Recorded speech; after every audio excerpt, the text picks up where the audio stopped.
I wanted to pivot a little bit. We talk about obviously being young and coming up in the industry, and what about mentorship? Have you guys felt that you've had the right mentorship? Are there people you can point to in your careers, whether it's a teacher or someone professionally that's mentored you?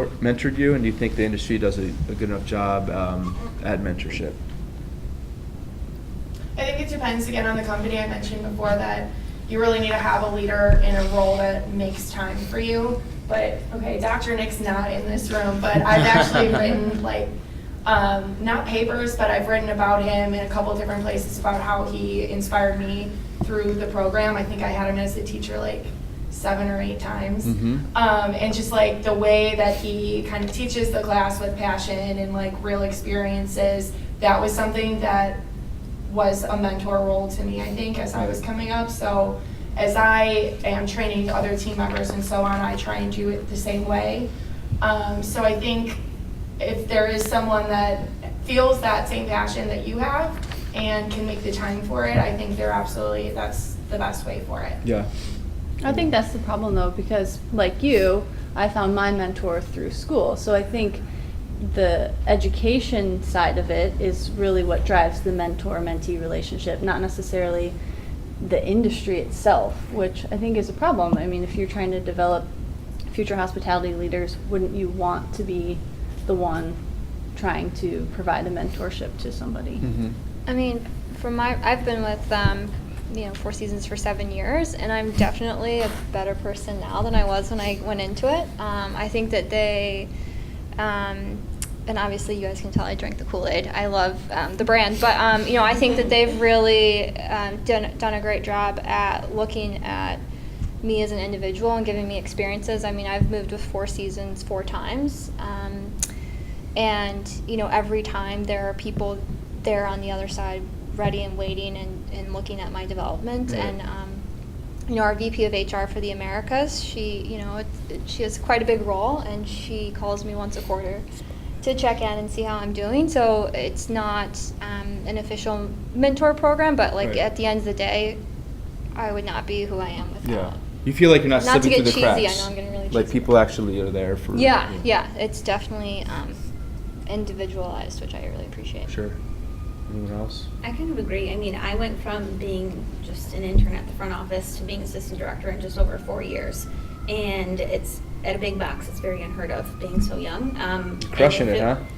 It wasn't easy, but if I didn't have the mentor that I did, Yeah. I certainly would not have been able to get myself to where I needed to be able to be in my current role. Right. And it's something that I don't think it's anything really that you can say it's like a brand-based thing or a hotel even, because even just last year, I spent a lot of time in our winter months. Obviously we're slower being convention-based, going as task force and working at other hotels, like from Hawaii to Manhattan, everywhere. And it's really the property. It's right. If I've had so many experiences where you go in kind of as an outsider and you realize how lucky you are having those people at your property. And it's just one of those things where it's like if they've had that experience, they want to give back. So because I've had that, I do that with my interns, and I pick and choose and really try to grow them. And it just, if there's not and someone that's like that in that department, unfortunately, right.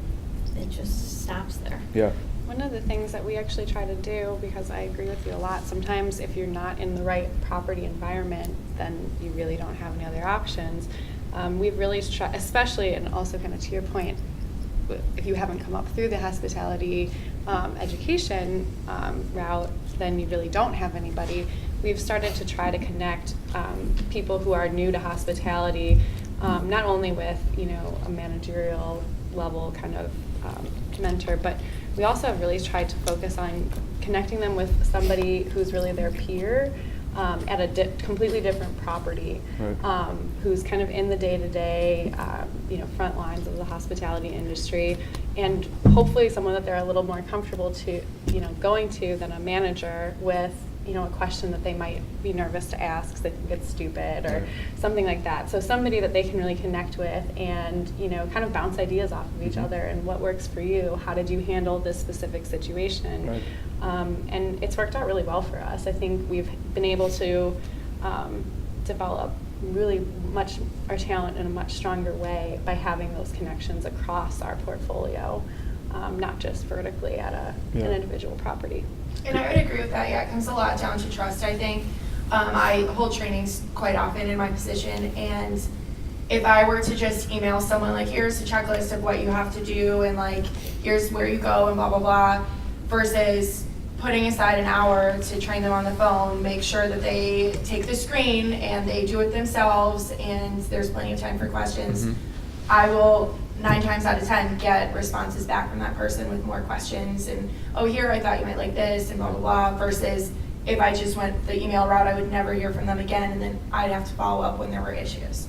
So I think in making the time and realizing that it should be a top concern, I mean, to lower turnover and everything, I think should be one of the next steps in our industry. I want to ask you, what about for your companies and who you are as individuals, does social responsibility matter to you? And that your companies are doing something in that regard? No one's shaking their head, no, that's good. I actually, our company has been, the one I work for, has been around for 31 years. And this last year, there was me and one other person that formed this kind of committee for corporate social responsibility, and we just pushed Clean the World Live for our entire portfolio. Nice. So it's a mandate. The owners weren't too thrilled about it because There's no ROI? There's a cost associated, no ROI, but I mean, it's just the right thing to do when Yeah. you're looking at all the soap and conditioner, everything that's just being thrown away versus recycled for, different countries and organizations and stuff. So that, I think, was our first big step in the right direction, but it's slow. It's a slow process. Do you think that, the big company, Marriott, Hilton, do you think they do enough in that regard? I think we could always do more, especially if you look at any restaurant, they throw away so much food. They throw away all the shampoos and conditioners. I don't know, there's a place in France in general, like grocery stores are required to, they can't like throw away fruit if it like looks bad, which in America that's just what they do. And like in restaurants and whatnot, so much food is wasted. In any business, so much is wasted. So I think we could always be moving towards being more socially responsible, using less waste. Even though we are a business and that costs money, we also, the world is where we live, and we want to make it last as long as possible. Yes, we're not going to Mars anytime soon, so, as Al Gore says.